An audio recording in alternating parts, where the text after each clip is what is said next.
So, you know, for me, coming into Boston in 1972, where Boston was looked on as the great liberal place of America. You know, it was Harvard, it was Cambridge, it was, you know, it was very different. It was the educated place of America. And within a couple of years, it became the tarnished place of America. It was the place where, you know, where there were race riots, where children were stoned on buses heading to their schools. It was it became a terrible place and a symbol of what was wrong with the northern cities of America. We'd always assumed that racism was something that existed in the South only, and Boston, especially liberal Boston, belied that. I remember my high school guidance counselor writing in my what do you call it, the book yearbook, saying, you know, try not to liberalize those Boston Irish too much. That was what his line was in it. And, you know, and I come up here and, wow, you know, it was a different world for me. And busing hit and everything just collapsed. Whatever we thought about Boston changed almost overnight. What's interesting for me is that the echoes of busing still exist, very much alive today, despite the fact that the city is a totally different place. Just a totally different place. I'm the oldest living resident on my street in Dorchester. You know, I mean, yeah, I mean the longest living, I guess that's the word of putting it. You know, the person who's been on my street in Dorchester longer than anybody else. And this is in one of the historically Irish Catholic neighborhoods of Savin Hill.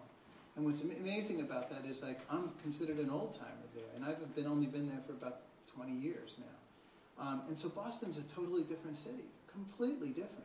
You know, even the stalwart Irish Catholic neighborhoods are completely different now.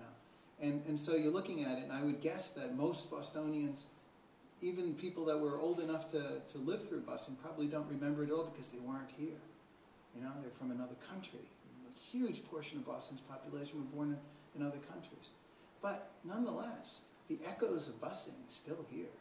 What's interesting to me, I'm on something called the Commonwealth Compact, which is an effort out of UMass Boston to try to create opportunities for non-white people to prosper, to use the prosper thing, prosper in Boston, to feel like this can be a home to them. And it's headed up by a guy named Bob Turner, who used to be at the Boston Globe. And it's an interesting group of people. And what we're supposed to do is produce data that shows how many non-whites and women are in our senior management, on our boards of directors.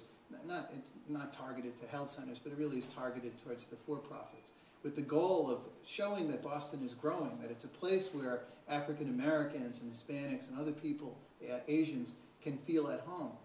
Now, what's interesting about that is it's a great idea, right? It's an important thing.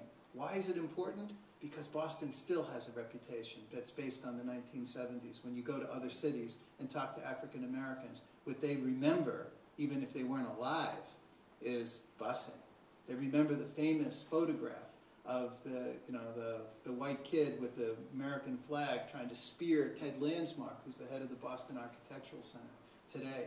And that famous picture that won a Pulitzer Prize is still probably the most famous photo of Boston.